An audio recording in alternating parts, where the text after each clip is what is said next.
Hello, welcome to the GLP-1 Hub podcast. I'm Anna Reisdorf, registered dietitian, GLP-1 user, and I hope that if you had last week off for Thanksgiving that you had a great time. I know that I absolutely did. So today I'm really excited to talk more about GLP-1 access. And guys, this is like such a mess of a topic, but this wonderful physician's assistant is Joseph Zucchi is coming to talk today to you all about that. And we recorded this episode maybe a month ago and things change constantly. So it's just, hard to keep up when you got to get ahead on your podcast recordings. But he has a lot of great information to share, and I'm sure you will enjoy the episode. And finally, you can still get the guide for preserving your muscle mass on a GLP-1. I collaborated on with Almaced.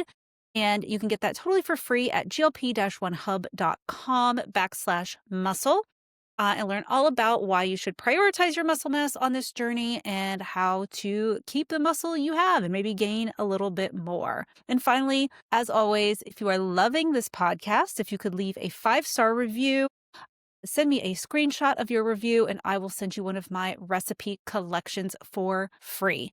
And let's get on with the episode. As a dietitian, I always prefer that you get your nutrition from food and not supplements. But being on a GLP-1 makes that really challenging. So I do recommend that most GLP-1 users take a supplement that has a variety of nutrients to be sure they're meeting their daily needs while on a calorie deficit. Grunes totally meets that criteria. Grunes are a convenient, comprehensive formula packed into 8 gummies a day. The gummies are loaded with 60 ingredients and a whopping 6 grams of fiber to keep that gut flowing. This isn't a multivitamin, a greens gummy, or a prebiotic. It's all of those things and then some at a fraction of the price. And bonus, it tastes great, so meeting your nutrient needs is super easy. If you want to give them a try, you can use the code GLP-1 Hub POD. That's GLP, the number 1 Hub pod at grunes.co to get up to 52% off your order. Welcome to the GLP-1 Hub podcast. I am so excited for our guest today because Joseph Zucchi, he is a physician's assistant at Transition Medical Weight Loss. And he is going to talk about coverage. So we are connected on LinkedIn, and he has been doing a lot of work towards trying to get patients more coverage. So why don't you tell us a little bit about your background, Sure. and we will go from there. Sounds good. Yeah. Thank you so much for having me. I certainly love this podcast and looking forward to sharing my insight. But I've worked in obesity medicine all my life and very passionate about certainly comprehensive care and advocating for better access. Certainly now that we have such great tools available for patients to address obesity and some of the related comorbidities. But over the past few years, I've worked hard to kind of advocate by doing op-eds and editorials and petitions and trying to help raise awareness for why these medications should be covered. Unfortunately, coverage is actually going backwards and we're getting worse coverage and the future looks pretty kind of grim. So hopefully we can kind of, continue to advocate and hopefully costs can come down to make this all more feasible. Sure. So how long have you personally been using this medication in your practice? Sure. So I've been here at Transition Medical Weight Loss since day one. So we opened 7 years ago. And Oh, initially it was at the time, GLP-1s weren't really around for obesity. So it was sometimes used for diabetes patients. But we were using more things like, phentermine and things eventually like Contrave. But then things evolved. And as soon as Wegovy became FDA approved, that became very commonly used in our practice along with Ozempic for patients that had diabetes. mm. And then once Mounjaro came out, we started using that, and then Zepbound, and certainly Zepbound and Wegovy have become very popular. So the program has evolved here, and the therapies have evolved as well. Sure. So what are some of the amazing effects that the patients have seen outside of weight loss? Is there anything else that you've seen It's improve? amazing. I mean, every day, we see improvements in lab work. We see improvements in their comorbidities, joint pain reduction, certainly A1C, sleep apnea, heart disease, cholesterol, triglycerides, blood pressure. I mean, it's more often the patients are getting off of medications for these other comorbidities because of the weight loss they're achieving. We have 42,000 pounds of weight loss here since we started. And so That's it's funny you nothing track it. amazing. Yeah, we keep track of everything. So it's amazing to see the progress people have made.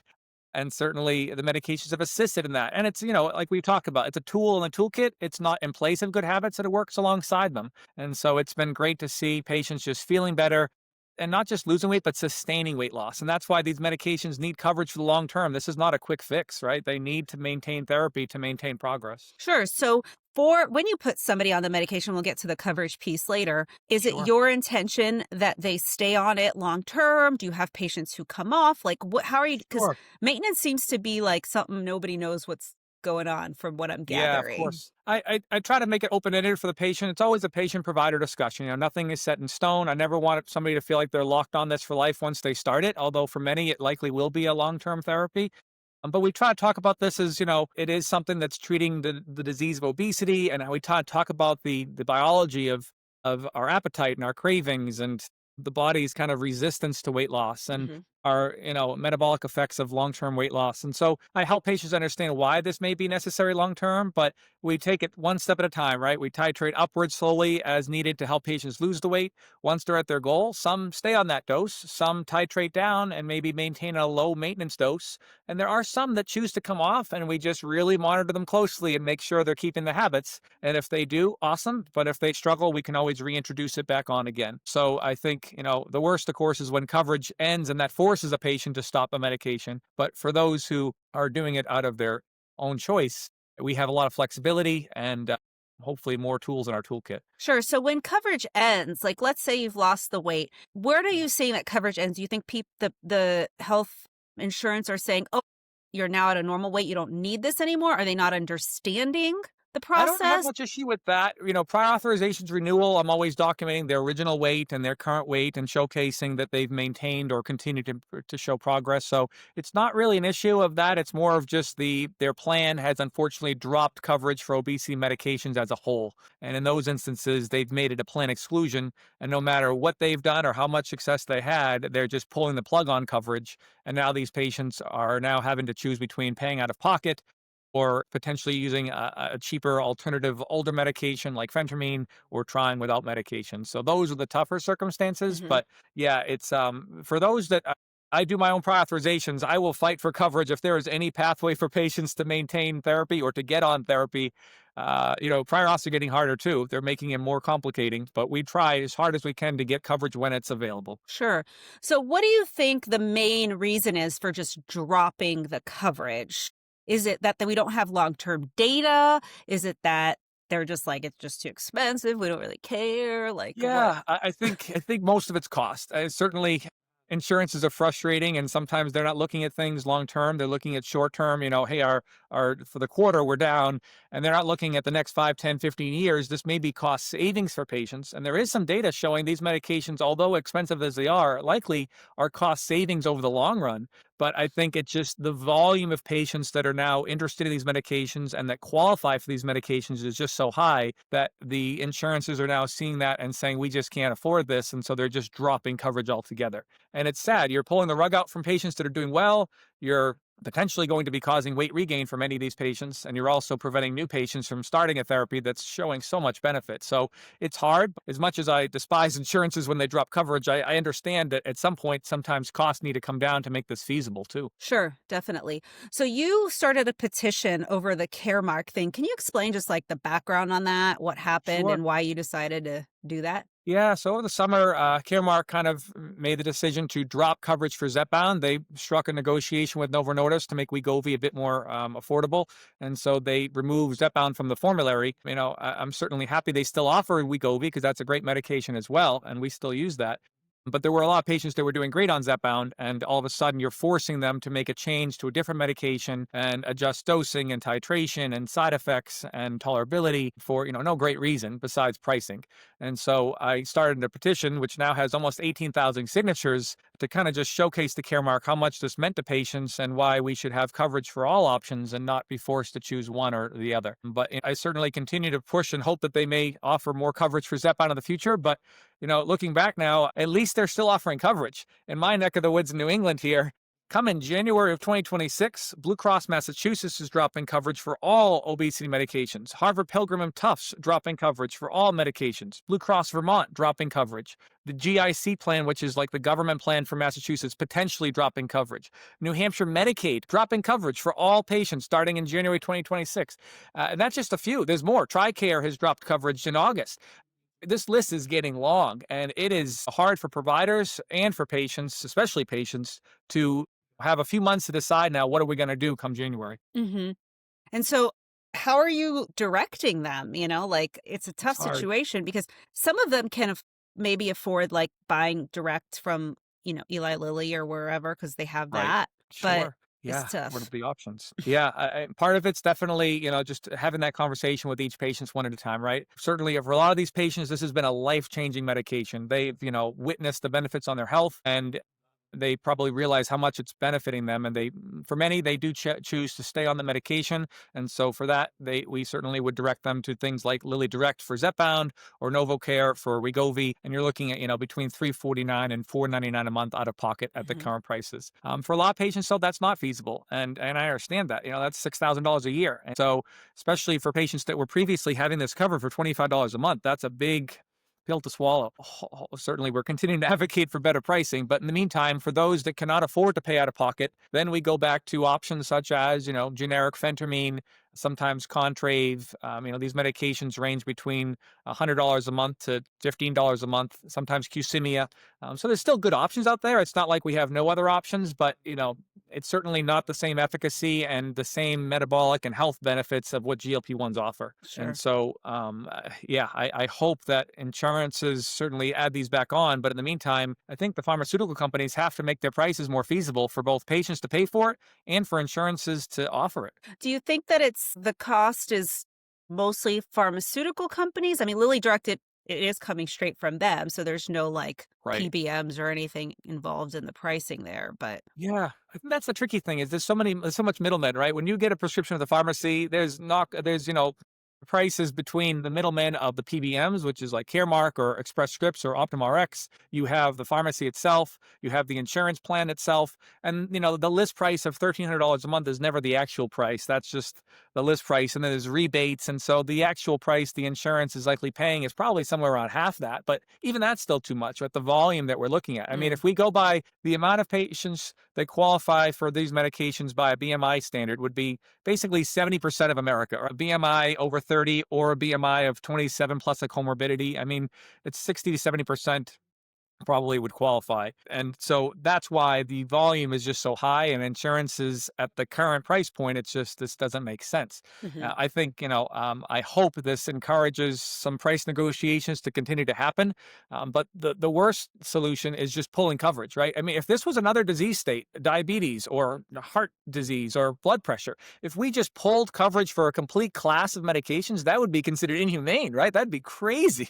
So to literally pull the plug on these medications and just tell patients to go back to trying harder at diet and exercise, I mean, that's just crazy. Certainly these patients are trying. They've been trying for decades. And now they finally find something that works. And for the insurances to not even, there's not even a grandfathering in it. There's not even a, hey, if your BMI is at least 35, we'll continue to cover it. They're just going black and white, covered or not covered. And so their ICER has put together some documents about how we can maybe find ways to meet in the middle here and find mhm. ways to treat coverage based on outcomes or based on maybe you need more comorbidities to qualify, but just dropping coverage is the worst solution. Yeah, definitely. So I believe that the government, you know, Trump says things. He Sure. said something about it's going to be 150 a month. There's, he tends Yeah. to just say words Sure. We'll as see we what know. happens, right? Right. So, do you think any of the things that are going on within the government, like they're trying to get some of it covered by Medicare. Do you think any Yeah. of that will help, or him just running his mouth on Yeah. I this think there's topic?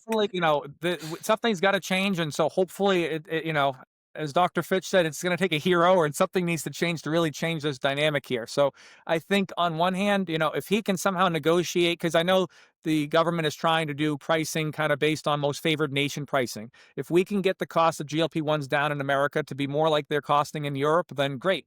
If it's 150 a month, we'd all be happy. That's for sure. It may reduce the money for the pharmaceutical companies, but they're also going to have way more volume because patients can afford it and coverage can be better. So it may be a win-win. Mhm. But to your point, let's see what that actually says. Let's see what happens before we assume that's going to be the case, because that's a big price drop from the current list price. Right. Right. But there's one potential. Second is the government is doing price negotiations back from over a year ago. There was some kind of CMS was doing new pricing for Medicare medications, and semaglutide is on the list for price negotiation. And that price is supposed to be determined by the end of November. And so we Oh. should know theoretically what the new cost will be for semaglutide. And from what I've heard, is it's not just Ozempic, it's actually semaglutide as a molecule. And that applies to Wegovy and Rybelsus and such too. So that wouldn't take into that change wouldn't take into effect until 2027. Mhm. But if the government does say, here's the new list price, that may trickle down and start impacting prices in other ways too. So Okay. keeping a close eye on that. Certainly, like you said, the government has also started to investigate Medicare or Medicaid covering these medications, which would be great. I mean, we've tried to push through TROA, the Treat and Reduce Obesity Act, to try to get Medicare to cover obesity as a whole.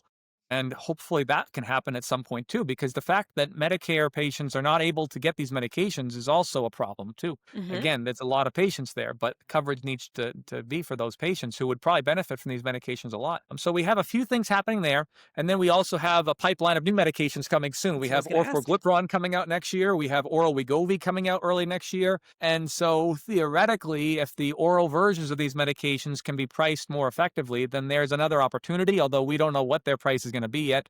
And I'm holding my breath to see what that number is going to be. So a lot of stuff in the air. Let's talk about one of the biggest misconceptions in this space, that GLP-1s are a magic pill. I know from experience and from countless people in this community, yes, these are medications that can help you lose weight. But without the right nutrition guidance, it's easy to lose energy, muscle, or gain the weight back if you have to get off the medication. Berry Street is helping change that. They connect you with registered dietitians who understand the GLP-1 experience, things like appetite loss, slower digestion, uncomfortable GI symptoms, and what it takes to keep your nutrition balanced when you're eating less. They'll help you build a way of eating that works with your body, not against it, to help you make progress that's not restrictive but sustainable. The best part, Berry Street is covered by insurance, so you get $0 copay and a real expert helping you build a lifestyle for the new you. To learn more, visit berrystreet.co/hub to find your dietitian and start building habits that last. Do you think that the oral will be less expensive? I had a pharmacist come on who he said probably Yeah. not. Yeah, I mean, Rybelsus cost right now is very, very high. So I don't think oral Wegovy will be cheaper because of that.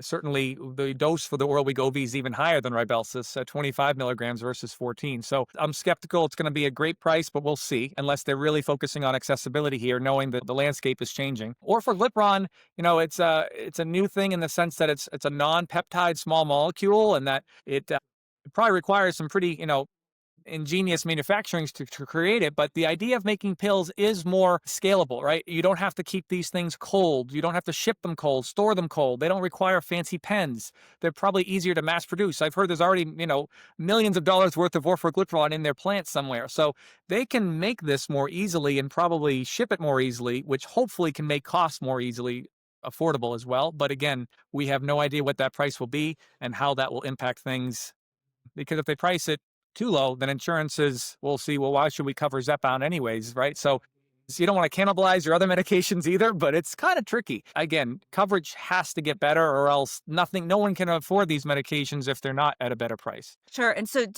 have you reviewed the data for the orals yet? Is it as effective or not quite? Yeah. It looks good. It looks like, somewhere between about 13 to 15% of the weight loss is being achieved on these medications. Oral Wegovy looks to be pretty close to injectable, which is Mhm. exciting. For Glipron, at 13% is not the 22% that Zepbound is achieving, but 13% is still fantastic. And the fact that patients can take this as a pill without any, the Wegovy version needs to be taken on an empty stomach first thing in the morning. The Orforglipron does not require that, so it's a little bit more flexible. But regardless, 13 to 15% weight loss is fantastic. Orforglipron just showed recent A1C improvements that looked fantastic as well. The weight loss won't be as robust as Zepbound, but it'll be still a great tool for patients, and hopefully, also a good maintenance dose for patients who perhaps have reached their goal weight on the injectables. Yeah, that's what I was thinking too, because I'm a GLP-1 user and like the be Yeah, kind of nice to not. I don't mind sure, the injection because it's not that often, but like sure. I'd rather not. Yeah, I think a lot of patients are, they tolerate the injections just fine. For some, once a week is easy for them, but others may benefit for or prefer the option. So it'd be nice to have both options available for Yeah, patients. Now, definitely. both of the oral versions will be purely GLP-1, so we're not getting the GIP component from what Mm. Zepbound offers. So it is not going to be, to the exact same extent. But again, 13% and significant A1C improvements. And Rybelsus just released recently data showing cardiovascular improvements for both secondary and primary prevention. So these medications, especially semaglutide with its track record, are showing cardiovascular benefits, which is great for patients. We know this is going to help improve their comorbidities and reduce risk factors. And hopefully insurances will realize we should cover this because that's going to save us costs to not have to treat heart attacks and strokes in the future. Right, that's what I was thinking. Is there a group doing that kind of like long-term like cost analysis? Because everything is ROI Yeah, with them, right? Like right. everything is a Exactly. cost. So like does anyone have that data? Yeah, there is, new trials coming out here and there. These medications, true to prove that somebody didn't experience a heart attack takes a long time. Cardiovascular trials are long trials, so that's what's tricky. But we are starting to see the initial outcomes of these things. Mounjaro released beneficial cardiovascular data. It was non-inferior to Trulicity, so at least we're starting to see that, and it'll probably continue to show it as more time grows.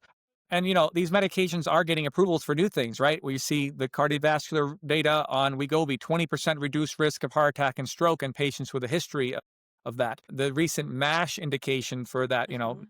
type of metabolic associated steatohepatitis. And then Zepbound, of course, has sleep apnea indication. And so we're likely going to see more and more indications for these medications, which is great. They're working on so many different things. But again, if this doesn't lead to better coverage, what's the point? Right, what is it better?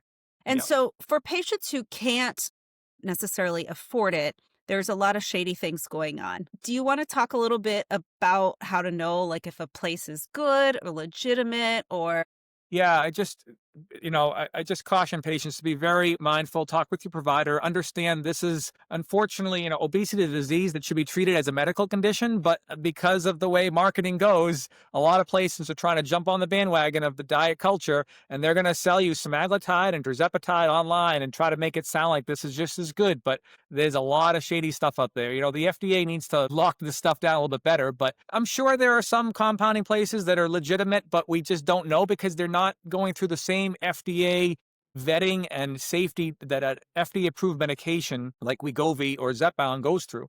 Now, in some places, not just are selling compounds, but they're combining with other ingredients. They're Mhm. doing different dosages. They're micro dosing, which sounds great in theory when Noon talks about it having less side effects. But there's a reason we dose these the way we do because that's what's effective. If we did a half of a lowest dose for patients, they're not going to see much weight loss. We know that from the trials of the lowest dose of these medications. And then what's worse is when medications are being sold as like oral tirzepatide or patches or creams. These things have no effect. There's a reason we do these as injections, right? They're peptides. They would get degraded by our stomach. If we just took it as a pill without the complexities of what goes into Rybelsus's snack mechanism or what goes into orforglipron's being not a peptide, these places that are selling oral tirzepatide online are not involved with any of that type of formatting. And so they're likely just selling patients nothing except for losing money at that point. So be cautious. There are cases of these medications being tainted and potentially dangerous.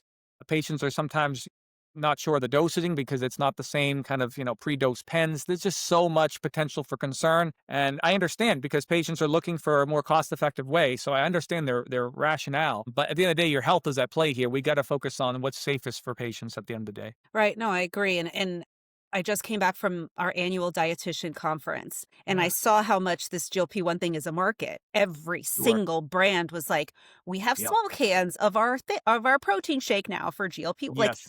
and not all of it's harmful, Sure. some of it's fine, but like Of course. everyone. Everyone. Yep.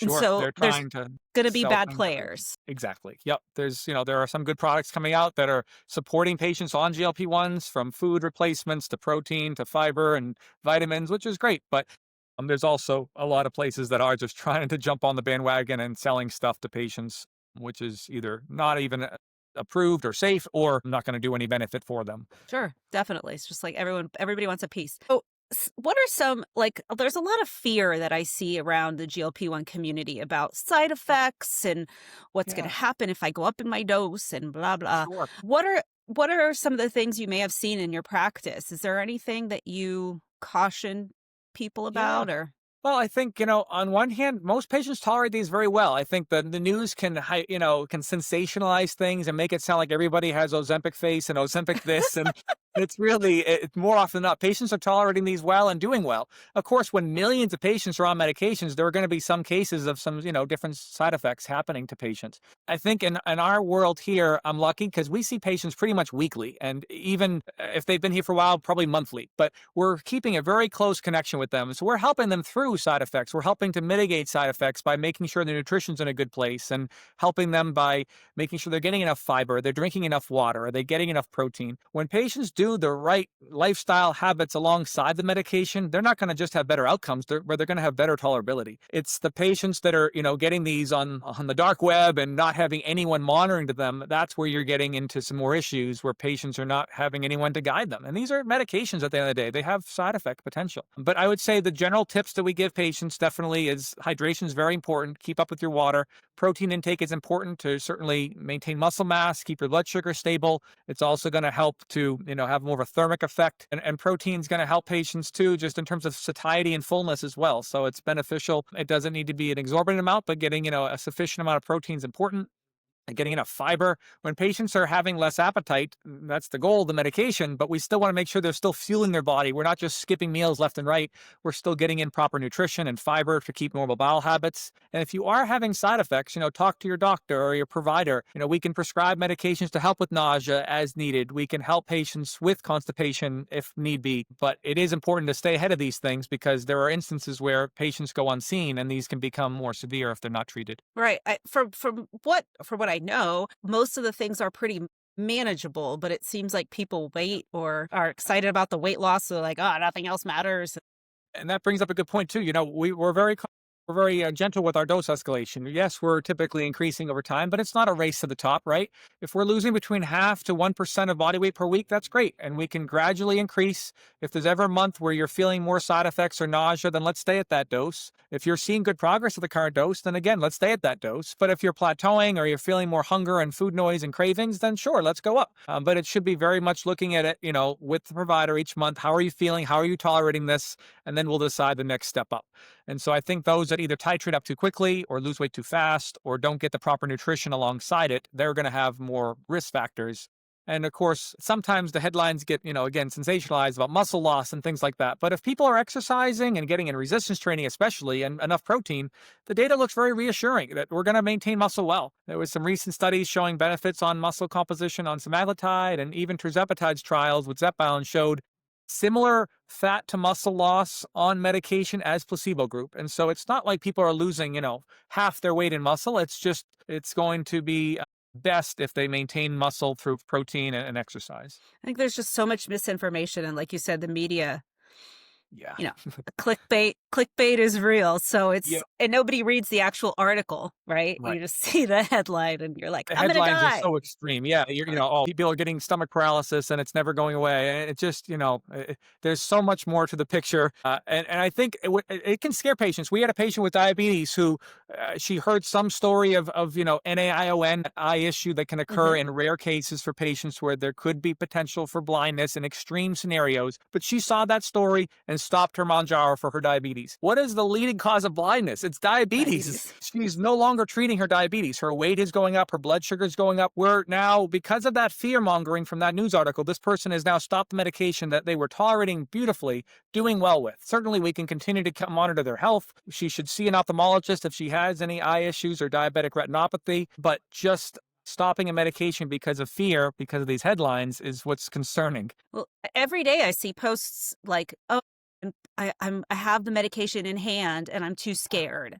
Yeah, And yeah. it's frustrating because I'm like, yes, you should be aware of what you're taking and talk to your doctor and understand what could maybe happen or what the risks are. But like, really, Yes. at the end of the day, like you said, most people tolerate it pretty well. Yeah, it's very rare that somebody is stopping the medication completely because they couldn't tolerate it. We either adjust their dose or take things more gradual. Some patients tolerate Zepbound better than Wegovy, just a little bit less nausea there, but both generally are tolerated pretty well. And once they get to a stable dose, they're usually tolerating it great. So we'll work through any initial side effects, but they're usually mild. And if not, we'll, certainly adjust accordingly. But I think for most patients, it is well tolerated for sure. Sure. So at the end of the podcast, I like to ask my guests about the future. So Yeah. where do you think the future is going with this coverage? I know there's so many unknowns, or what actions are you personally taking to make sure the future is bright? Sure. Yeah, I appreciate it. So I think generally just getting the word out there, like just what you're doing with your podcast, I continue to do my best to advocate. I've written op-eds locally and nationally talking about coverage and why these medications deserve to be covered for patients, helping to push forward obesity as a disease that deserves to be treated with Mhm. respect and not judgmental. Certainly, I hope that we have great medications available and more to come. I just hope that insurances can look more full at the full picture and understanding these are patients and not just numbers at the end of the day. So we should look at their health. And I do hope the manufacturers can reduce their costs to make it more feasible for both patients and for manufacturers, and for insurances to cover these medications. I think the next, 6 months is going to be a little dicey as coverage continues to go downhill. I hope things change. We'll see what the president can do. We'll see what manufacturers can do.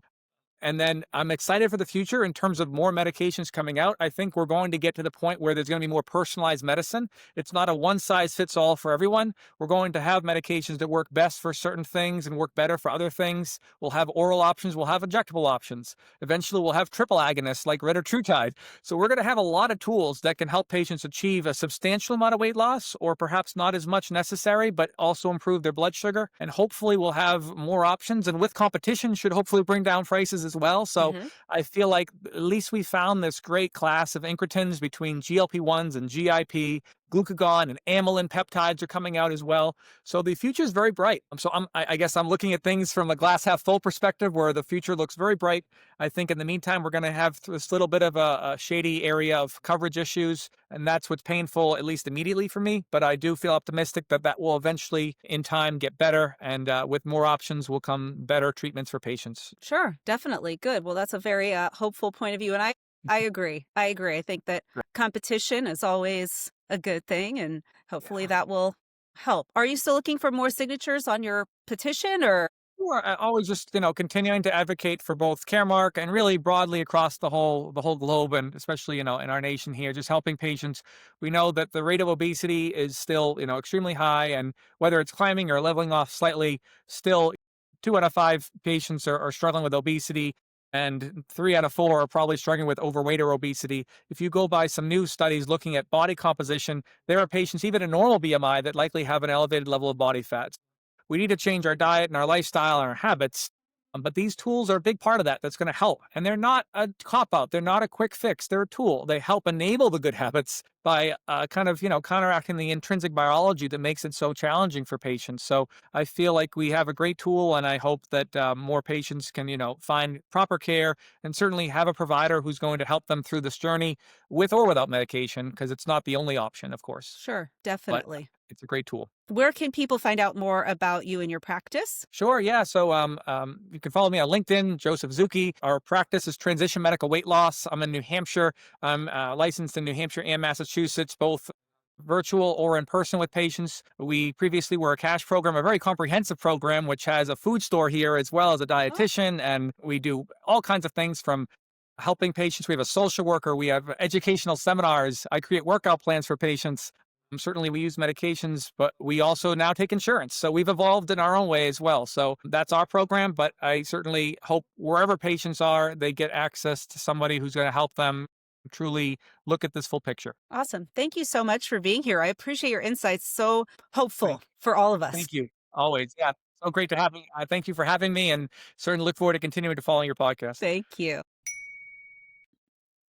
Thank you so much for listening to this week's episode of the GLP-1 Hub podcast. I hope you enjoyed the conversation with Joseph just as much as I did. And like I said, there is so much change happening in this space right now with coverage, lack of coverage, cheaper meds, Medicare, all these things. It's just like hard to keep up. Luckily, I have in a couple weeks Dave Knapp from On the Pen. That is another podcast about GLP-1s, and he does a much better job with the news than I do.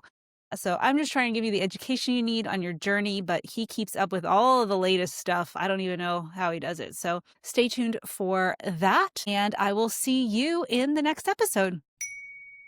Thank you to Groons for sponsoring this episode of the podcast. Just a reminder, Groons are a convenient, comprehensive formula packed into just 8 gummies a day. This isn't a multivitamin, a greens gummy, or a prebiotic. It's all of those things and then some at a fraction of the price. And bonus, it tastes great. If you want to give Groons a try, you're going to want to check them out at groons.co. That's GRUNS.co. And you can use the code GLP-1 Hub pod to get up to 52% off your order. That's GLP, the number 1 Hub pod to get up to 52% off your order.